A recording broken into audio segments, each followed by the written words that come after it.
What's going on today, guys? Primal Sabbath here, and today we're going to be taking a look at the next figure in the Annex 2179 line, and that is number 5, being Void. Real quick, cool packaging art, just like all the others have had, in my opinion. You can see he's on one of the motorcycles from the Acid Rain World line. I don't think they've released that one in particular in these colors. I know I've seen them in like kind of like a bluish color, maybe a couple other colors, stuff like that. But I have not seen like the black and the gray to match Void, which is kind of unfortunate because I think it'd be really cool, like if they, and maybe they have, maybe it was like an exclusive or something, but pretty neat nonetheless. So there we have nice product shot on the back. It doesn't really come with a whole lot. What's interesting is this little back piece right here that holds the knife that we'll get into. It was just like attached to them. I don't know if it's removable or easily removable.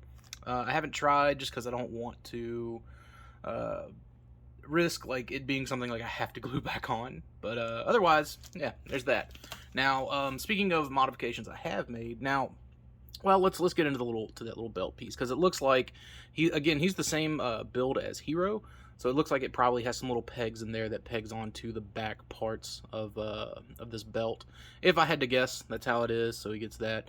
Now, obviously, he does not come with a holster here for this bat. That's something that, fortunately for having a 3D printer, I was able to kind of like just design real quick and print out. And yeah, you saw like the bat was actually in upside down, but it holds snugly enough. So you don't get this, but I'll set it off to the side till I'm ready to get into it.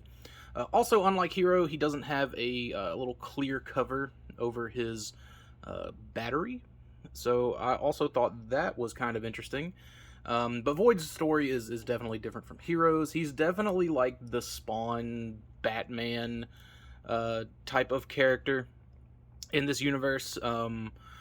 More like, but like, I guess not super close to either of them in terms of backstory. He was like an accountant, and they were like accused him of being like a traitor to, I guess, whatever company he was working for. So a gang more or less like harvested him for his organs and like kind of tossed him out to die. But because he had so much like hatred and vengeance and whatever, in his final moments, his soul just started hopping into various robotic bodies, and he ended up learning how to walk and operate in them, and then he eventually moved over to one of these like cyborg class bodies, yeah, has essentially been the knight, so to speak. So pretty decent, but also I think it kind of goes more into the whole, like, plays into the undertones of like there being an organ harvesting sort of like gang out there, and you start to see where his interests might align more with like Hiro and Detective Smith and stuff like that. But as you can see, his overall deco is very skeleton based, which again I think is pretty neat. You got the kind of like spine deco there on the front. You don't have it on the back, but I guess it makes more sense to have it on the front so you can see it. And then again, just more, I guess I'm pretty sure these are white paint apps just with a wash over them. You can see kind of where like maybe the wash didn't quite catch that piece. So I think mine's just a defect in that regard, which is fine. I don't care. It's okay. He's got one of the short swords similar to Hiro's, just without the paint on it. And, we'll just put that back in there.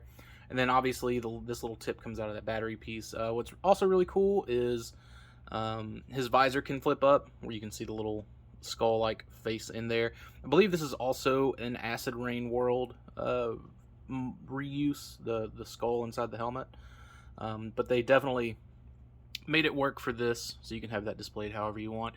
He'd have all the same articulation as Hiro if you want to check that out, but he does come with this bat, which again, let's get him out of the shot so we can focus.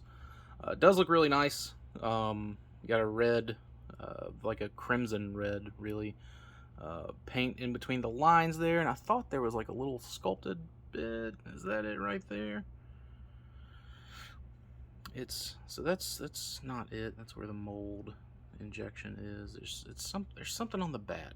I'm pretty sure something somewhere sculpted on this bat. At least I thought there was. I could be wrong. Could just be my memory taking the best from me. But I don't know why I always thought there was something there. But otherwise, it's a neat looking bat. I think these are included with the one of the Republic of Yamato Acid Rain World releases. And I could be wrong about that too. I could just be thinking, I think that's a baton now that I'm thinking about it. But anyways, this piece, as I showed off earlier, I just kind of printed it off of what I had on the spool at the time, and it'll plug into any of these holes really, and just get it right there.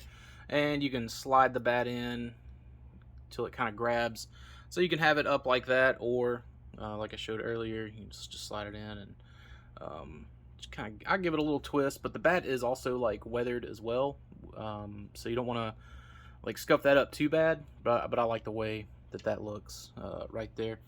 Otherwise, there are some differences between him and Hiro, and it's mostly on the vest. The belt might... No, I think that belt is exactly the same. Yeah, the belt's exactly the same. But the vest is different. You can see how Hiro's has some sort of different detailing there on the chest compared to Void's. It's a little more smooth. It's one solid piece. I don't know if those are pieces that are glued on, or maybe if they're just completely individual sculpts, but it looks like the rest of the vest is like completely identical front to back. So yeah, so I think that's just a little piece that's maybe glued over it, or it could be held in by pegs, just considering like how that system works with Acid Rain World. So yeah, that is it for Void.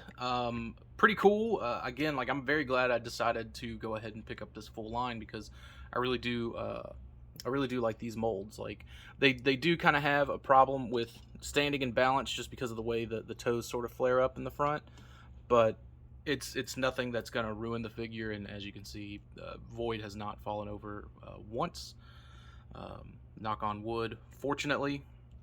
And I guess, you know, they do have the same hands and all that, but I didn't show him holding the bat. I guess I can show him holding the bat. So you just slide that in. Obviously, he would hold the swords the same way Hiro holds the swords, so that's not worth checking out. But I guess because of the kind of indentions in the handle there, you can get a, you know, close to the end there, or you can get it, you know, a little you know, further up like this. However you would want him to hold this bat, which is pretty cool. I do think so myself. So yeah, that's it for Void. Hope you guys enjoyed this. Short and sweet. I think we got through all of the like meat and potatoes of the figure itself. If you're curious about articulation and things like that, check out the Hiro review. I don't want to have to go through all that all over again for people who just would already know, or, you know, aren't interested. But yeah, Void has all the same articulation. So, all right, thanks for watching. I'll see you on the next video.